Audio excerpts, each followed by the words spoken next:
I come here to share with you experiences that I have been honored really to participate and organize. Apart from teaching here, I was able to secure, with a team of colleagues, federal funding for a farm worker education program that teaches, that works with farm worker families.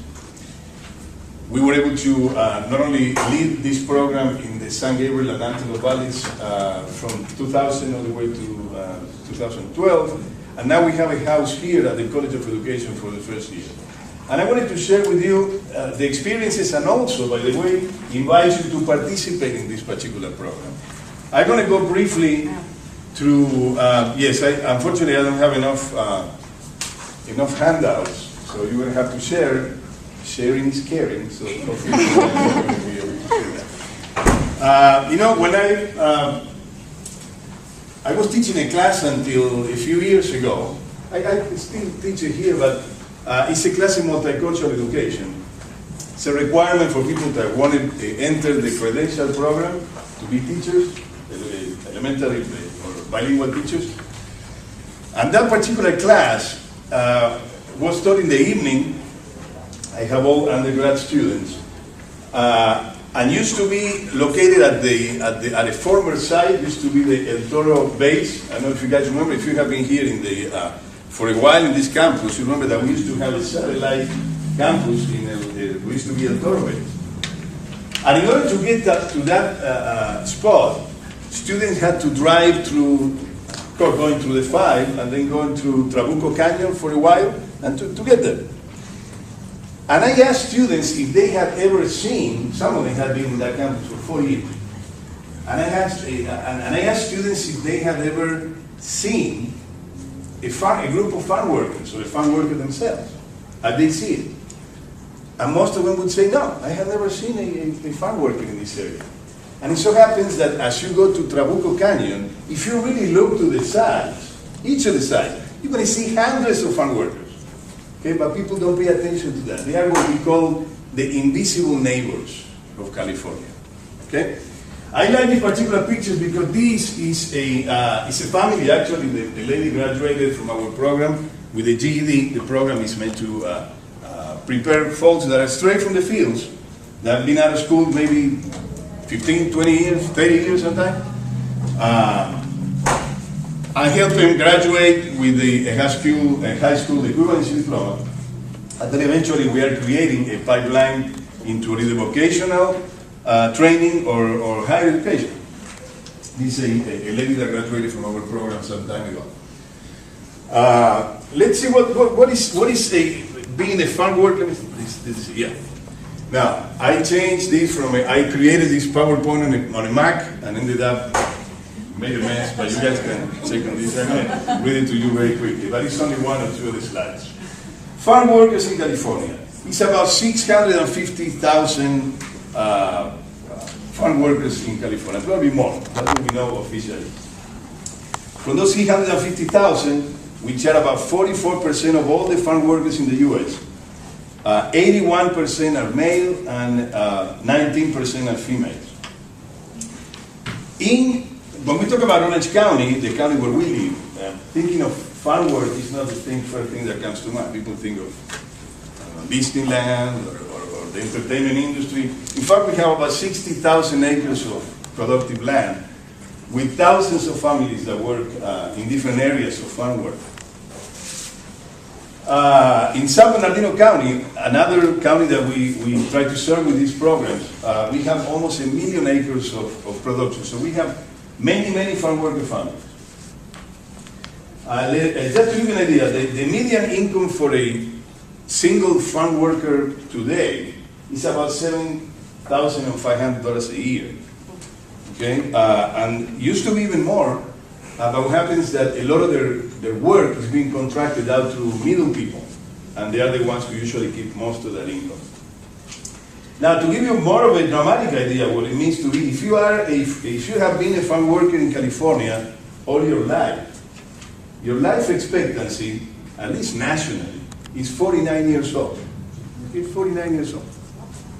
right? That people don't think that way. Probably in California we have a little higher, but not much higher than that. If you are having a farm worker through the pesticides that you're going to inhale, through the nutrition problems, through any kind of illnesses and difficult situations, it's about 49 years old.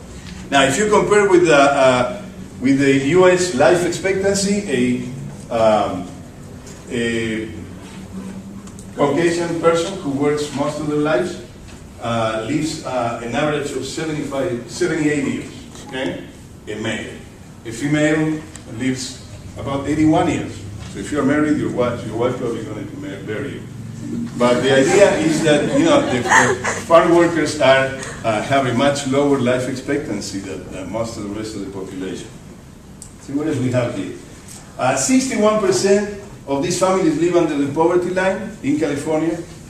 48% of farm workers are U.S. citizens or have green cards, permanent residents. That also debunks a myth that all of the farm workers are undocumented workers. But it's not the case. About half are not. Health status, problems with respiratory illnesses, allergic reactions to pesticides, reproductive harm due to pesticides too. Now let's see, what are the issues that typical farm worker faces? Talking about low wages, no benefits in most cases, usually no health care of any kind, immigration status for about over half of them, no job stability, this idea of the theory of lemons. Okay, the idea of a system all the way from the Bracero program that used to hire folks all the way from Mexico, Central America to work legally in the U.S. In farms, was that we can use their labor and then throw them away. That is called the lemon theory. We can squeeze it and then get rid of it. Of course, we know reality doesn't work like that. Issues of physical and sexual harassment on the job, particularly with females working in farm work, is very, very prevalent. And of course, discrimination in general and substandard schooling for their children. Now, our programs, and the first program that we had dealing with adult education with farm workers in those first 12 years was called Project Avanzando, and that was part of the project, one of the projects that I studied. I was part of the project as a participant. And these were the services that we offered: culturally sensitive outreach and recruitment, academic instruction, transition to post-secondary education, vocational training, etc. You can see this: peer mentoring, adult role modeling, family communication workshops, etc. Transportation, all the things that you can see in many of the successful adult education programs. And I'm going to jump a little bit ahead so we can go into the model that I want to get into. These programs were analyzed between 2012 and 2016. There are a number of, hopefully, articles that we're going to be able to publish very soon about this. There are a couple that have already been published. Action research, participant observation, etc. The idea of trigger events. Trigger events is a theory that tries to explain social phenomenon through analyzing a particular event that motivates people to do certain things. When you ask a farm worker that has been in our program, what really made you be part of this program, be successful, dedicate time after working 10, 12 hours a day in the field, what makes you come to a classroom and stay with us for another 3 hours learning play algebra? Those are the trigger events that we wanted to analyze in terms of motivation, in terms of retention, ways of keeping those folks in our program and their family. We can see that. And very important, we wanted to see, I wanted to see, by learning from these communities, what are their ways of participating that makes it relevant for the workers and their families to be part of these programs. So I found some of these ideas through oral history and also through the study of the grammars of democracy. Grammar of democracy meaning the particular ways in which folks of all kinds, okay, participate. What is their way? What are the ways that they organize themselves in terms of solidarity, in terms of helping one another, instead of creating ways, particular ways of participation that make a program successful for their own lives. I have some operational ideas about to analyze these programs that I think they are important, but I'm not going to get deep into that. I would like to get straight into the models because they connect with some of the that we have been able to share earlier. This idea of culture, the program is meant to be culturally appropriate. Analyzing culture as something that we create and recreate together. Since I was given the 5-minute sign, I'm going to go quick. This is the idea. We have what we have been used and in many ways trained as educators and as students in what I call a model of service. Okay? How many times we have we have heard someone say, well, I'm here to serve my students. I'm here to serve the community. When once you say service, you establish a particular set of power relations. Okay? If I am saying, if I take Esther, I'm here to serve Esther, I am assuming that first I'm the right person to serve her, that I know what she needs in order to be served effectively. But we are establishing a relationship of power that is very unequal. Okay? I'm trying to see if the programs that we are implementing can break away from that. And we have seen evidence that the more that we move towards an empowerment model of education, it becomes more relevant for the students and more effective for the community. So, some of the features of a model of service are when we assume that people, our students, are going to be grateful and passive recipients of whatever we decide to give them. Okay? Another feature of this model of service is we assume that we know, okay, as teachers, as organizers, as administrators, that assume that we know what the community and what these individuals really need, many times without even asking them or putting together ideas of what they really need in their lives and in their education.